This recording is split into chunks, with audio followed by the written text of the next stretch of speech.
किसान भाइयों, मैं नवीन शर्मा, कृषि पर्यवेक्षक, कृषि विभाग अजमेर, आप सभी का अपने YouTube चैनल नवीन कृषि क्रांति पर हार्दिक स्वागत करता हूं। आज मैं आपको अजमेर ज़िले में खरीफ 2023 में प्राप्त होने वाले बाजरा मिनीकिट की 3 किस्मों के बारे में जानकारी देने जा रहा हूं, जो आप सभी के यहाँ वितरण करवाई जाएगी क्षेत्रवार, उपखंडवार जो भी है, आवंटन अनुसार। देखिए, वैरायटीज़ के अंदर मैं सबसे पहले आपको जानकारी दे दूं। एक बाजरा किस्म धन शक्ति, जिसका दूसरा नाम है ICTP 8203, और ये जो नोटिफाइड हुई थी 24/4/2014 को हुई थी। मिनीकिट का वजन जो मैं बता रहा हूँ, तीनों वैरायटी जो हमको प्राप्त होंगी अलग अलग उपखंड क्षेत्रों के अनुसार या अलग अलग डब्ल्यू क्षेत्र अनुसार, उसमें प्रति मिनीकिट 1.5 किलोग्राम का होगा।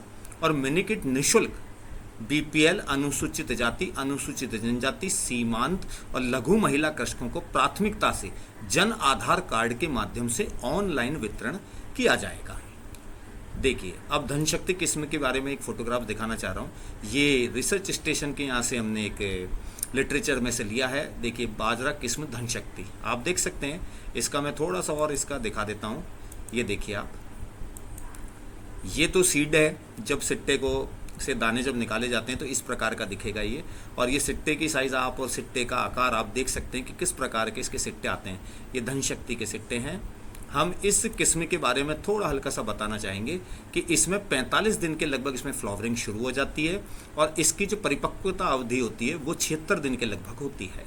और इसकी जो उपज है वो 21,199 kg प्रति हेक्टर है, यानी कि 22 कुंटल के लगभग प्रति हेक्टर।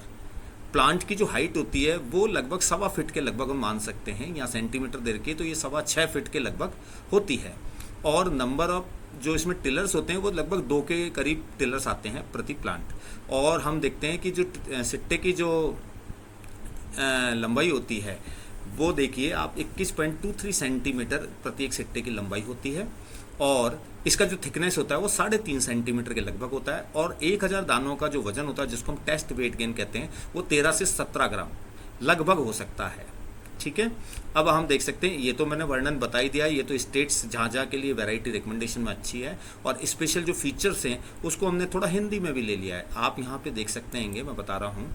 ये जो वैरायटी निकली थी वो तेलंगाना के कृषि वैज्ञानिक महालिंगम गोविंद राज ने आयरन और जिंक से भरपूर मोती बाजरा की एक नई वैरायटी विकसित करने के लिए फील्ड रिसर्च एंड एप्लीकेशंस पर 2022 का प्रतिष्ठित नॉर्मन E. बोरलॉग अवार्ड जीता है। धन शक्ति नामक मोती बाजरा वैरायटी की पहली बायो फोर्टिफाइड किस्म है, जिसकी खेती 2014 से में शुरू की गई थी। धन शक्ति में 71 मिलीग्राम प्रति किलो आयरन और 40 मिलीग्राम प्रति किलो जिंक होता है।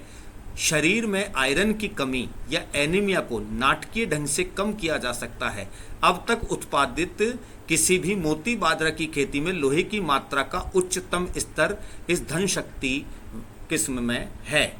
वर्ल्ड फूड प्राइस फाउंडेशन के अनुसार 200 ग्राम धन शक्ति महिलाओं के लिए दैनिक आधार पर उनके लिए जरूरी आयरन की 80% से अधिक मात्रा प्रदान कर सकती है, जबकि बाजरा की नियमित किस्मों से केवल 20% ही आयरन मिलता है। अनुमान है कि 2024 तक 90 लाख से अधिक भारतीय बाजरे की बायो फर्टिफाइड किस्में उपभोग कर रहे होंगे, जिससे निश्चित तौर पर पोषण मानकों में सुधार होगा। प्रधान फसलों की बायो फोर्टिफाइड खेती का विकास सूक्ष्म पोषक कुपोषण और कई संबंध प्रतिकूल स्वास्थ्य परिणाम को कम करने में महत्वपूर्ण योगदान दे सकता है।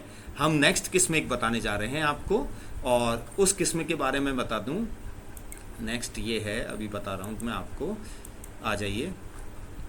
ये तो हमने अभी बताई, ये है एक वैरायटी जिसके बारे में बता रहा हूँ। ये किस्म है हमारे पास हाइब्रिड HHB 299। मैं वापस बता रहा हूँ, ये रही HHB 299। इसका दूसरा नाम है MH, महाराष्ट्रन हाइब्रिड है ये 2076। अखिल भारतीय मतलब भारतीय कृषि अनुसंधान परिषद, अखिल भारतीय समन्वित बाजार अनुसंधान परियोजना के अंतर्गत चौधरी चरण सिंह हरियाणा कृषि विश्वविद्यालय हिसार द्वारा इक्रिसेट हैदराबाद के सहयोग से विकसित है। ये मैं थोड़ा पहले गलत बोल गया था, महाराष्ट्र हाइब्रिड। ये MH 2076 यानी कि HHB 299 है। नेक्स्ट हम देखते हैं इस वैरायटी की खासियत क्या है। इसमें जो पहली जो फ्लावरिंग चालू होती है वो 50 दिन में हो सकती है। आप देख सकते हैं ये तो सीड हैंगे और ये सिट्टे हैंगे, आप देख सकते हैं उसी वैरायटी के HSB 299 के, और मैच्योरिटी डेज लगभग 81 दिन होते हैं और इसकी उपज 32.74 क्विंटल यानी कि 3274 केजी प्रति हेक्टर है। और प्लांट की हाइट लगभग 6 फीट होती है और जो टिलर्स होते हैं पर प्लांट लगभग 2.3 इन्होंने बताया, तो 2 से 3 भी हम मान सकते हैंगे। और इसकी जो लंबाई होती है वो 23.9 होती है, प्रत्येक सिट्टे की जो एवरेज एक लंबाई है 23.9 आई है। और इसका जो थिकनेस होता है वो 3.7 सेंटीमीटर होता है और लंबाई कितनी बताई थी 23.9 सेंटीमीटर। और जो 1000 दानों का जो टेस्ट वेट गेन यानी कि वजन होता है वो 11.3 ग्राम होता है। ये एक एवरेज है और हमने बताया कि ये कहाँ कहाँ किस स्टेट में लगाई जाती है। और इसका सबसे खास तौर से जो होता है ये मीडियम मैच्योरिंग यानी मध्यम समय में पकने वाली फसल हैगी। और आप देख सकते हैं पर्पल टाइप के इसके कलर होता है दानों का, और आप ये देख सकते हैं ग्रे मतलब लगभग स्लेटी हल्के स्लेटी तरह के दाने होते हैंगे। और आपको नेक्स्ट मैं बताने जा रहा हूँ मेन जो एक और किस्म के बारे में बताने जा रहा हूँ, ये होती है बाजरा किस्म PC 701 यानी पूसा कंपोजिट 701। ये भी हमारे को प्राप्त हो रही है। और ये देखिए आपके पूसा कंपोजिट 701 के बारे में मैं जो बताने जा रहा हूँ वो ये है पूसा कंपोजिट 701। ये देखिए आप पूसा कंपोजिट 701 में ये होता है कि इसका दूसरा नाम है MP 535। और लगभग हम तीनों वैरायटियों का देखें तो ऑन एन एवरेज प्रत्येक जो बाजरा बोया जाता है वो 4 से 5 किलो प्रति हेक्टर की दर इसकी सीड रेट होती है। कोई सा भी बीज हमें बाजरे का बोना है उसको थायराम या कार्बेंडिज में 2 से 2.5 ग्राम प्रति 1 किलोग्राम बीज की दर से उपचारित करें। और 20% नमक के घोल में बीज का उपचार करने के लिए एयरगोट का प्रबंधन करना चाहिए। तीसरी चीज़ है बुआई का समय जो है इसका जून के पहले सप्ताह से जून के अंतिम सप्ताह तक या जुलाई के पहले हफ्ता में भी बोया जा सकता है। और औसत तापमान लगभग 20 से 30 डिग्री सेंटीग्रेड इसका अच्छा रहता है। और आप देख सकते हैं सिंचाई लगभग 150 से 200 mm इसकी बरसात की आवश्यकता होती है। संकुल किस्म NPK यानी nitrogen phosphor potash 70 kg 35 kg ये मैंने आपको बता दी प्रति हेक्टर की आवश्यकता होती है। और हाइब्रिड में आपको 80 kg 40 kg यानी कि 80 kg नाइट्रोजन 40 किलोग्राम फास्फोरस और 40 किलोग्राम पोटाश की प्रति हेक्टर उपयोग में हमको लेना चाहिए। और नाइट्रोजन को 3 बार टॉप ड्रेसिंग के रूप में उपयोग में लेना चाहिए। अब ये देख सकते हैं आप ऑन एन एवरेज मैंने बता दी है और थ्रेशिंग करने का आप तरीका जानते ही हैं।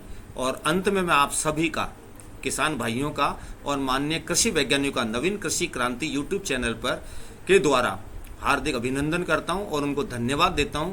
उन्हीं के माध्यम से मैंने ये लिटरेचर आज प्राप्त किया है और उसको एक PPT के माध्यम से आप किसान भाइयों के लिए मैंने एक वीडियो के रूप में इसको प्रसारित किया गया है। तो नवीन शर्मा कृषि पर्यवेक्षक कृषि विभाग अजमेर की तरफ से आप सभी का हार्दिक धन्यवाद।